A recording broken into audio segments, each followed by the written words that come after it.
Ya Allah, Ya Allah, Ya Allah, Ya Allah, Allah Allah, Ya Allah, Allah Allah, Ya Allah, Cellallah, Ya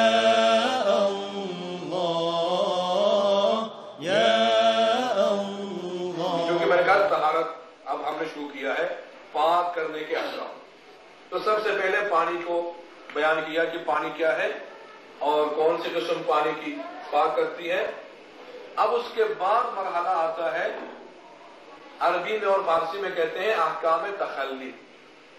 احکام تخلی کا مطلب یہ ہے کہ انسان جب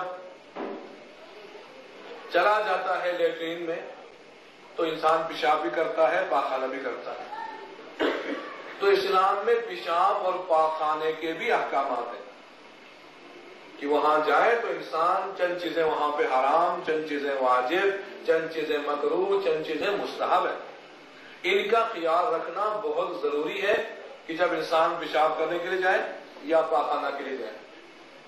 سب سے پہلی چیز یہ ہے کہ ایک چیز جو واجب ہے جب انسان لیٹرین جاتا ہے، واجب یہ ہے کہ وہ اس انداز سے پیشاب پاخانہ کرے کہ اس کی شرمگاہوں پر کسی کی نگاہ نہ پڑے.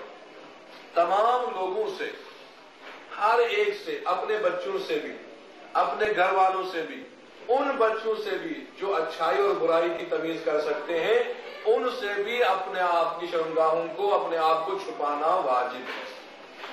تو پہلا واجب جب انسان لیٹرین جاتا ہے تو یہ ہے کہ وہ اپنی شرمگاہوں کو چھپا کے پیشاب کرے اور پاخانہ کرے. یہ واجب. ایک چیز حرام ہے. وہ حرام کیا ہے؟ وہ یہ ہے کہ جب انسان پیشاب اور پاخانہ کر رہا ہو اس کے رخ نہ قبلے کی طرف ہو نہ قبلے کی طرف اس کی پیٹھ ہو. مثلا یہاں پر قبلہ ہے، اس قبلے کی طرف نہ آپ کی پیٹھ ہونی چاہیے نہ پشت ہونی چاہیے. یعنی مشرق و مغرب، ادھر مغرب ہے ادھر مشرق ہے. نہ مشرق کی طرف منہ کر کے بیٹھ سکتے ہیں پیشاب کے لیے، نہ مشرق کی طرف منہ کر کے بیٹھ سکتے ہیں. یہ حرام ہے. اگر کہیں کوئی لیٹرین اس انداز سے بنی ہوئی ہو وہاں پر واجب یہ ہے کہ انسان رخ بدل کے بیٹھے.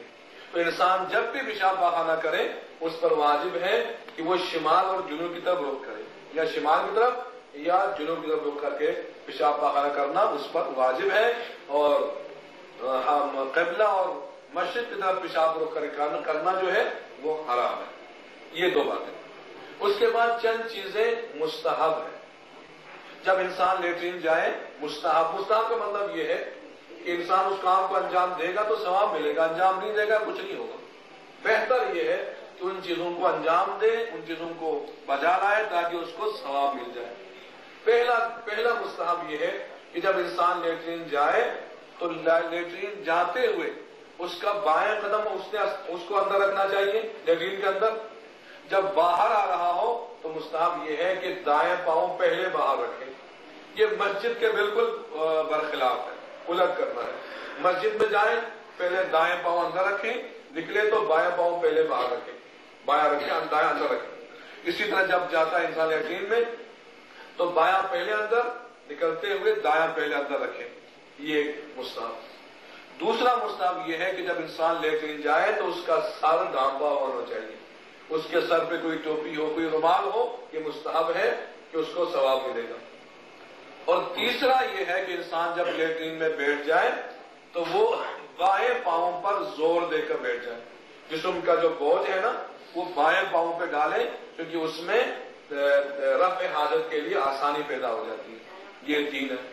اور چوتھا یہ ہے کہ پیشاب کرنے کے بعد وہ ذرا کھنکھارے، ذرا زور دیں تاکہ کوئی قطرہ اندر رہ گیا ہے تو اس قطرے کو باہر نکالے. اور پانچواں مستحب یہ ہے کہ پیشاب کے بعد وہ استفراغ کرے. وہ اپنی جگہ پر بتاؤں گا کہ استفراغ کیا ہے. تو یہ چند چیزیں مستحب ہیں. اور چند چیزیں مکروہ ہیں کہ انسان جب پیشاب کے لیے جائے، پاخانے کے لیے جائے، ان چیزوں کو انجام نہ دے. مکروہ کا مطلب یہ ہے کہ اس کام کو انجام نہ دے تو ثواب ہے، اگر انجام دیں تو کچھ نہیں ہے. اس کو مکروہ کہتے ہیں. سب سے پہلا مکروہ یہ ہے انسان جب لیٹرین جائے تو وہاں پہ پینا یہ بھی مکروہ ہے، کھانا یہ بھی مکروہ ہے، باتیں کرنا یہ بھی مکروہ ہے، یہ چیزیں مکروہ ہیں. اور اس کے علاوہ سخت جگہ پر پیشاب کرنا یہ بھی مکروہ ہے. اسی طرح یہ پھلدار درخت ہے، سیب کا درخت ہے یا کوئی اور درخت ہے پھلدار ہے، اس کے نیچے پیشاب کرنا پاخانہ کرنا یہ بھی مکروہ ہے. سورج کی طرف رخ کر کے کرنا یہ بھی مکروہ ہے. چاند کی طرف رخ کر کے پیشاب پاخانہ کرنا یہ بھی مکروہ ہے. ہوا کے رخ پر یہاں جہاں سے ہوا چل رہی ہے اس کی طرف رخ کر کے پیشاب پاخانہ کرنا یہ بھی مکروہ ہے. اور جو چھوٹے چھوٹے جانوروں کے سوراخ ہیں جس میں مثلا چونٹیاں ہیں یا اور چھوٹے جانور ہیں ان کے سوراخوں میں پیشاب پاخانہ کرنا یہ بھی مکروہ ہے. تو ان مکروہات سے بھی بچنا چاہیے انسان کو، تاکہ چونکہ ان مکروہات میں بھی نقصانات ہیں، ان مکروہات میں نقصانات ہیں، ان اکثر نقصانات کا ہمیں پتہ نہیں چلتا. تو نقصانات بتانے کا موقع نہیں ہے، بس تو آپ کو مسائل بتانا ہے. یہ چند چیزیں. اور اس کے علاوہ حرام ہے چند مقامات پر پیشاب اور پاخانہ کرنا ہے. نمبر 1، ایسی تنگ گلیوں میں جہاں پہ مالکان اجازت نہیں دیتے، گلی والے راضی نہیں ہیں، تو وہاں پیشاب پاخانہ کرنا حرام ہے. یا یہ ہے کہ ایسی جگہ پر جو خاص بندوں کے لیے وقف ہے، ایک مسجد ہے وہ صرف ان کے لیے، اس قوم کے لیے یا اس مذہب کے لیے ہے یا ان لوگوں کے لیے وقت ہے، وہی لوگ جا کے وہاں پر طہارت کر سکتے ہیں، دوسرے جا کے طہارت نہیں کر سکتے. اور تیسرا مقام یہ ہے کہ کسی کی ملکیت میں، کسی کے گھر میں اس کی اجازت کے بغیر جا کے پیشاب پاخانہ کرنا یہ بھی حرام ہے.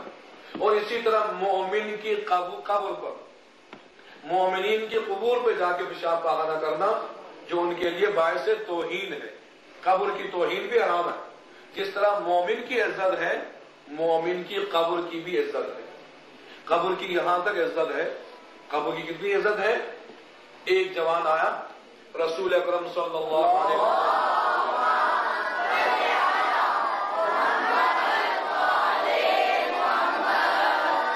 اس نے کہا کہ یا رسول اللہ میں پریشان ہوں، میرے لیے دعا کیجیے. تو آپ نے فرمایا کہ تو اگر تم پریشان ہو، مالی پریشانی ہو، جس قسم کی پریشانی ہو، جاؤ اپنے والدین سے کہو، وہ تمہارے لیے دعا کریں گے، خدا ان کی دعا کو قبول کرے گا.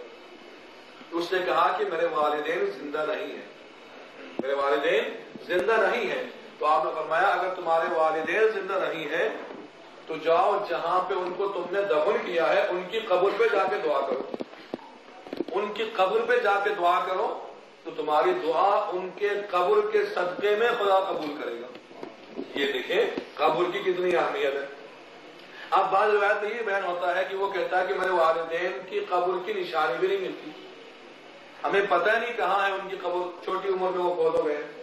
تو حضور نے کیا فرمایا، پھر قبرستان جاؤ، جا کے 2 قبریں بناؤ، 2 قبروں کی شکل بناؤ، ایک کو باپ کی قبر سمجھو، ایک کو ماں کی قبر سمجھو، اور ان 2 قبروں کے درمیان بیٹھ کے خدا کی درگاہ میں دعا کرو، تمہاری دعا قبول ہو جائے گی. یہ ہے کہ قبر کی اتنی عظمت ہے، کتنی اہمیت ہے. تو ماں باپ کی قبر کی اتنی اہمیت ہے تو خود ماں باپ کی کتنی اہمیت ہوں گے، آپ خود اندازہ لگائیں. یا اللہ یا اللہ یا اللہ یا اللہ